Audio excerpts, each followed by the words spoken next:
Mesdames et messieurs, à 20 heures, tout à l'heure, le président de la République a annoncé des mesures supplémentaires pour freiner à tout prix l'épidémie de Covid-19 sur notre territoire. Ces mesures sont fortes, c'est volontaire. Elles sont exigeantes, nous le savons. Mais ces mesures sont nécessaires, surtout essentielles, pour protéger toutes les Françaises et tous les Français, pas seulement les personnes les plus âgées. Essentielles pour bloquer la propagation de ce virus, pour éviter à tout prix la surcharge de notre système de santé. Essentielles pour combattre le Covid-19 et limiter au maximum le nombre de ses victimes. Les mesures annoncées par le président de la République jeudi, puis par le Premier ministre samedi, étaient d'ores et déjà des étapes majeures. Je tiens à mon tour à saluer toutes celles et tous ceux qui, par épris de responsabilité, ont pris leurs dispositions, ont pris la mesure de la situation. Cependant, le constat est lourd, mais il s'impose. La progression du Covid-19 continue et trop de personnes font encore peu de cas des consignes sanitaires données. Il n'y a pourtant aucun panache à ne pas appliquer les gestes barrières, aucune gloire à se refuser aux mesures sanitaires demandées et devenir, de par son comportement, un allié du virus, un danger pour soi, un danger pour les autres. Aussi, dès demain, midi, pour une durée de 15 jours qui pourrait être prolongée, des mesures de restriction fermes des déplacements ont été prises. Le mot d'ordre est clair, restez chez vous. Il s'agit de mesures de confinement, sur le modèle de ce que nos voisins espagnols ou italiens ont mis en place. Ce que le président de la République a décrit, ce sont les mesures les plus restrictives aujourd'hui en vigueur en Europe. Nous menons un combat. Nous le ferons respecter. Toutefois, l'activité de notre pays ne doit pas s'arrêter totalement. Des exceptions pourront être tolérées pour les déplacements entre le domicile et le lieu de travail, lorsque ces déplacements sont indispensables pour des activités ne pouvant être interrompues ni organisées sous forme de télétravail. Pour les déplacements nécessaires pour faire des courses ou pour les besoins de première nécessité, je pense aux aliments, aux produits de première hygiène. Pour les déplacements pour motifs de santé, bien sûr. Pour les déplacements pour motif familial impérieux ou pour l'assistance de personnes vulnérables, pour venir en aide à un proche dépendant par exemple, ou pour des parents séparés, pour aller chercher et déposer les enfants. D'autres exceptions pourront être permises pour des déplacements brefs, à proximité des domiciles. On pourra toujours pratiquer une activité physique ou sortir son chien, mais chacun devra le faire avec parcimonie, dans le respect des consignes sanitaires et des gestes barrières, sans se retrouver en groupe. Si je devais le résumer, je dirais que l'on pourra prendre l'air, oui, mais certainement pas jouer un match de foot. Dans tous les cas, la consigne générale est simple, c'est rester chez vous. Alors, je ne l'ignore pas. Cette consigne, c'est renoncer aux déplacements touristiques et à bien des loisirs, c'est renoncer à voir ses amis, c'est renoncer au déjeuner ou au dîner en famille, c'est renoncer aux activités associatives lorsqu'elles ne contribuent pas à des missions d'assistance. Aller pique-niquer dans un parc ou dans un square, c'est interdit. Se retrouver en groupe pour jouer, c'est interdit. Ce sont autant de sacrifices, mais je crois qu'on peut tous les comprendre et les faire quand il s'agit, au fond, de sauver des vies, y compris la vôtre, comme celle de vos proches. Un dispositif de contrôle sera mis en place par les forces de l'ordre. Il reposera sur des contrôles et des points de contrôle fixes, mais aussi des points de contrôle mobiles, à la fois sur les axes principaux, mais aussi sur les axes secondaires, partout sur le territoire national. Il mobilisera plus de 100 000 policiers et gendarmes. Dès ce soir, je donne ordre aux forces de sécurité intérieure de se déployer sur le terrain et de préparer la mise en place des contrôles. Toutes les personnes qui circuleront devront être en mesure de justifier leur déplacement. Cela concerne évidemment aussi les piétons. Pour y parvenir, chaque personne, pour chaque déplacement, devra se munir d'un document attestant sur l'honneur le motif de son déplacement. Cette attestation sera obligatoire. Elle sera téléchargeable en ligne dans la nuit sur le site du ministère de l'Intérieur et progressivement sur l'ensemble des sites publics, et bien au-delà, je le souhaite. Il appartiendra à chacun de le remplir pour préciser la nature de son déplacement, sa destination et ses raisons. Ceux qui disposent de cartes professionnelles ou de certificats de leur employeur pourront être amenés à les présenter lors des contrôles. Leurs cartes pourront aussi servir lieu d'attestation. Ce sera notamment le cas, par exemple, des cartes de presse, car l'information jouera un rôle essentiel aussi dans le combat contre le virus. Enfin, cette attestation pourra être également réalisée sur papier libre pour ceux qui ne disposent pas d'une imprimante ou d'un accès à Internet. La violation de ces règles est actuellement punie d'une amende de l'ordre de 38 €. Elle sera portée très rapidement à un niveau supérieur qui pourrait être de 135 €.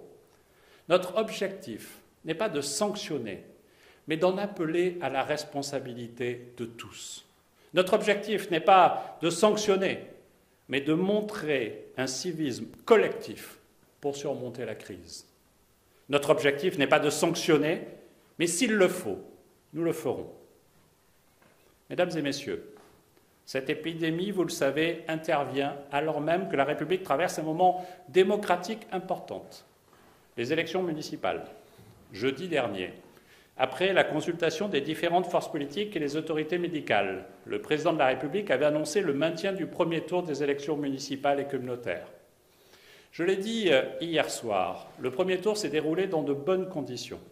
Les électeurs ont été accueillis dans tous les bureaux de vote du pays, dans des conditions d'organisation particulières, respectant les recommandations sanitaires émises. Le premier tour a permis d'élire les conseillers municipaux de plus de 30 000 de nos communes, ce qui représente environ 65% des 43 millions d'électeurs que compte notre pays. L'organisation remarquable mise en place. Et je veux ici à nouveau saluer la rigueur et l'engagement des maires, élus, candidats et fonctionnaires qui ont contribué à cette réussite, mais aussi le civisme des électeurs. Et cela va permettre qu'à la fin de cette semaine, les conseils municipaux puissent désigner 30 000 maires dans notre pays. Les élections qui ont été conclusives à l'issue du premier tour sont acquises. Nul ne comprendrait en effet que les résultats réguliers d'élections organisées conformément aux lois de la République et qui ont permis de pourvoir à l'issue du premier tour les conseils municipaux soient remis en cause. C'est l'expression de la volonté du peuple. C'est le respect aussi que nous devons au suffrage universel. Toutefois, pour environ 5 000 communes, les résultats du premier tour exigent l'organisation d'un second tour de scrutin. Pour ces communes, un second tour sera organisé. Il doit l'être et il le sera. Le président de la République a indiqué tout à l'heure que les expertises scientifiques sollicitées conduisent à reporter l'organisation du second tour dans les 5 000 communes où sa tenue est nécessaire. Il a consulté ce jour les présidents des assemblées. Le Premier ministre a également consulté les représentants des forces politiques du pays.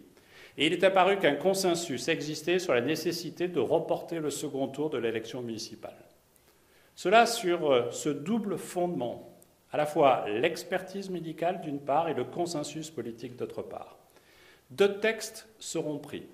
Ils permettront de tenir compte des circonstances sanitaires exceptionnelles que nous vivons et organiseront le report du second tour des élections municipales et communautaires dans les communes où il devait se tenir. Un décret pris en Conseil des ministres dès demain abrogera la convocation des électeurs pour le second tour des élections municipales et communautaires qui était prévu samedi 22 mars. Un projet de loi qui sera examiné lui aussi dès demain mais par le Conseil d'État et mercredi par le Conseil des ministres organisera le report de ce scrutin à une date ultérieure, au plus tard au mois de juin.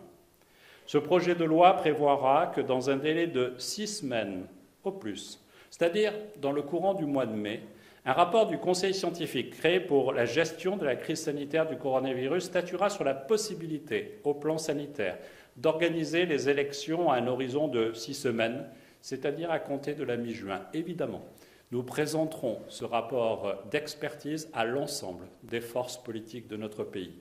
Et c'est avec elles que nous prendrons la décision précise du choix de maintenir et du choix de la date qui est possible d'ici la fin du mois de juin. Nous déterminerons précisément cela avec l'ensemble des partis politiques. L'échéance de demain soir, 18 h, ne s'applique donc pas. Celle qui fait que les candidats qui veulent concourir pour le second tour présentent leur candidature.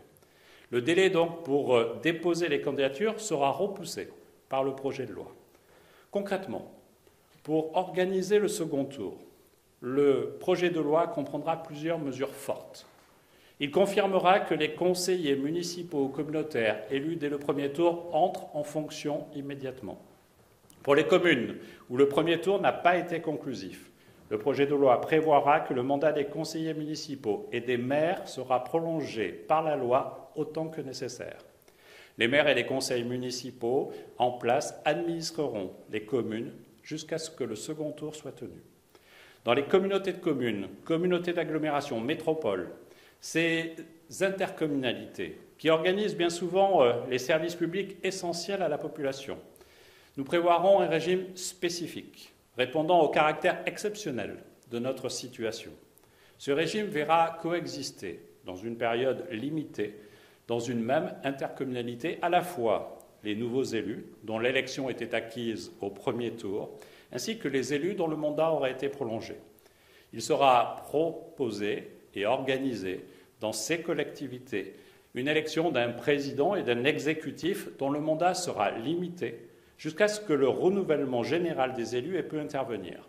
Une fois les élections achevées, un nouvel exécutif sera mis en place. Le projet de loi habilitera le gouvernement à prendre par ordonnance les mesures nécessaires à l'organisation du report de ce second tour. Celles-ci concernent notamment les modalités de financement des campagnes, de tenue de liste et d'autres questions techniques relatives à l'organisation du report du second tour.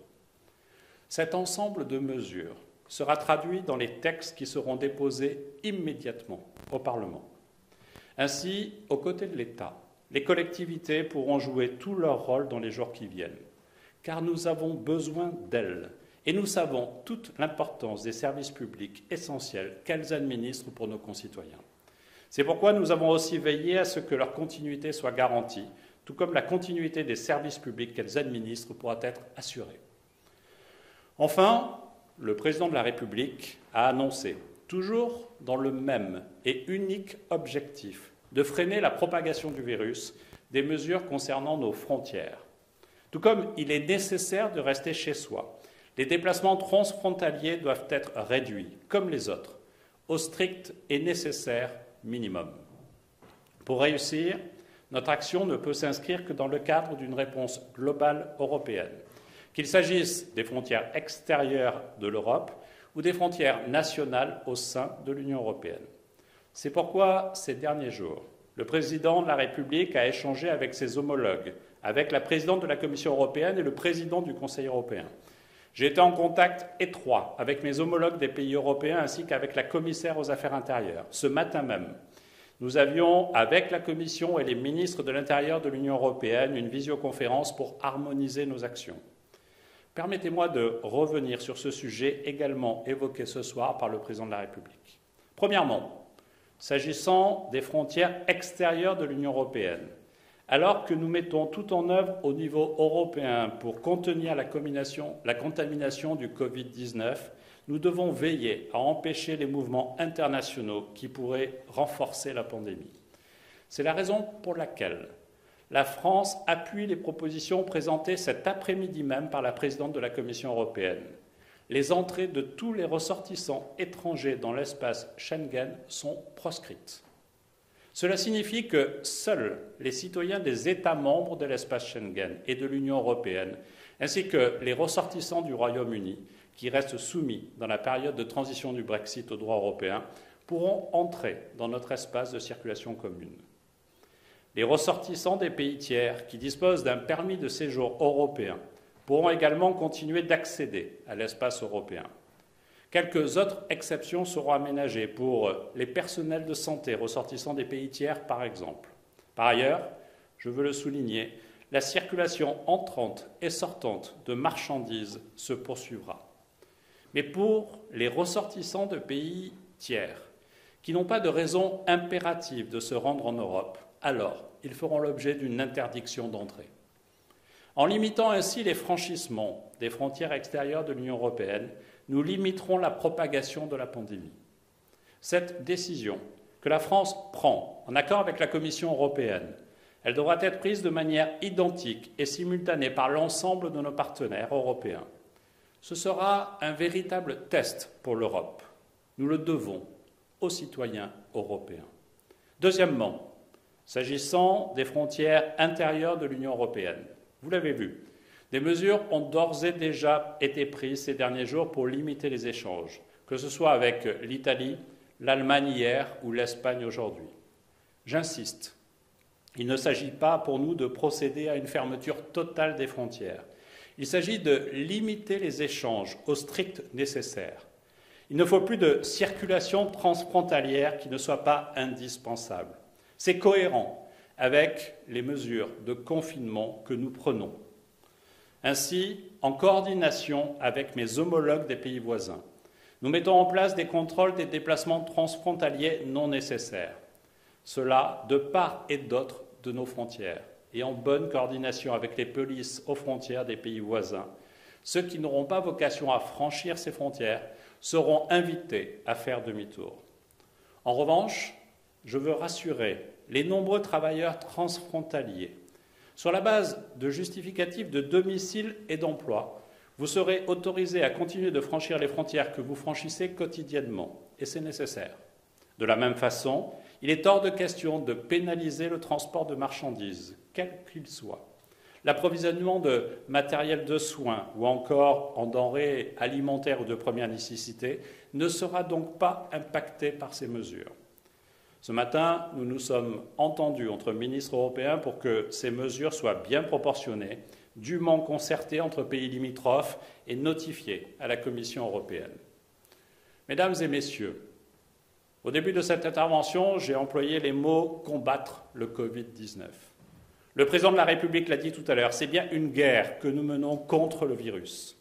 Une guerre qui mobilise tous les personnels soignants, tous les agents de nos services publics, toutes les forces de sécurité intérieure de notre pays. Une guerre qui doit mobiliser tous les citoyens français.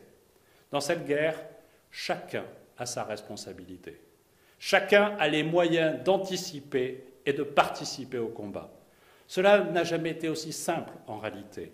Il suffit de rester chez soi. Nous devons avoir ni panique, ni légèreté. Nous devons agir ensemble, faire République, respecter les consignes, les gestes barrières, rester chez soi. L'épidémie de Covid-19 nous concerne tous.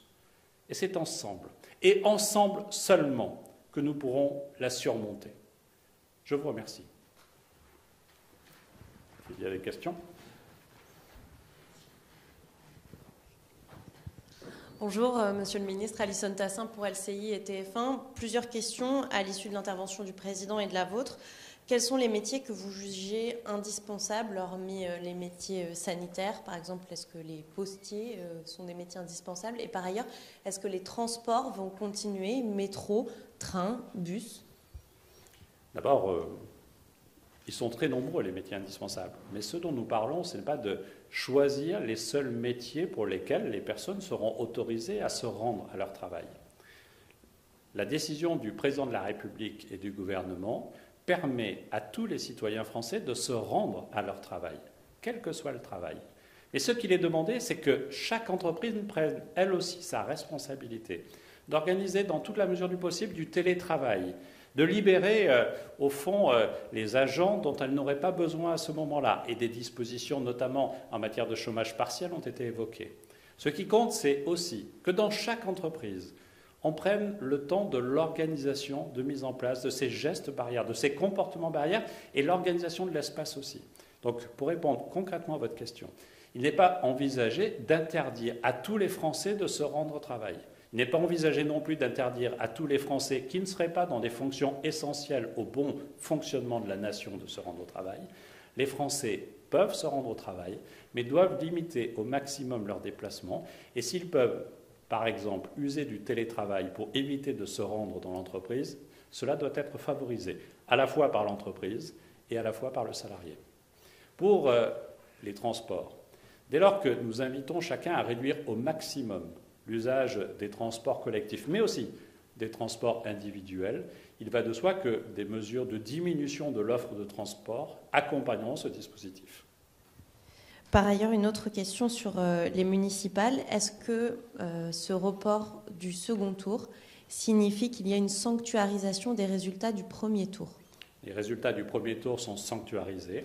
La seule différence est que le calendrier électoral aurait voulu qu'avant demain soir 18h, l'ensemble des listes soient déposées pour le second tour. Ce ne sera pas le cas et nous déterminerons avec les partis politiques, lors de ce rendez-vous qui est prévu sur la base du rapport scientifique que nous aurons mi-mai, le moment exact pour le dépôt des candidatures pour le second tour. Si le second tour a lieu au mois de juin, comme nous l'envisageons, dans ce cas-là, ce sera quelques jours avant et nous déterminerons cela comme le veut l'usage traditionnel des élections. Vous avez fait également mention d'une amende de 38 € qui pourrait passer à 135 €. Dans quelles conditions cette amende augmenterait-elle? Aujourd'hui, pour toutes les infractions, l'amende dont nous disposons juridiquement est de 38 €. Nous prendrons très très vite un décret qui doit être présenté en Conseil d'État pour porter l'amende de 38 à 135 €. C'est une question d'heures ou de jours au maximum, et c'est le temps du formalisme nécessaire de consultation du Conseil d'État. Et quelles seront les conditions pour cette sanction? Parce qu'on voit que chacun... Toute infraction fera l'objet d'une sanction. Je l'ai dit clairement, il y a des interdits, et je n'ai pas peur de ce mot, il y a des exceptions, je les ai rappelées et nous les détaillerons. Il y aura très vite sur l'ensemble de nos supports de communication des questions-réponses qui permettront de répondre à des questions extrêmement pratiques. Est-ce que je peux sortir mon chien une fois par jour? La réponse est oui, mais rapidement, dans le cadre de l'accompagnement des besoins naturels du chien. Et donc nous répondrons précisément à cela. Dans ce cas-là, on remplit une petite fiche que l'on télécharge et on a le droit de sortir dans ce cadre-là.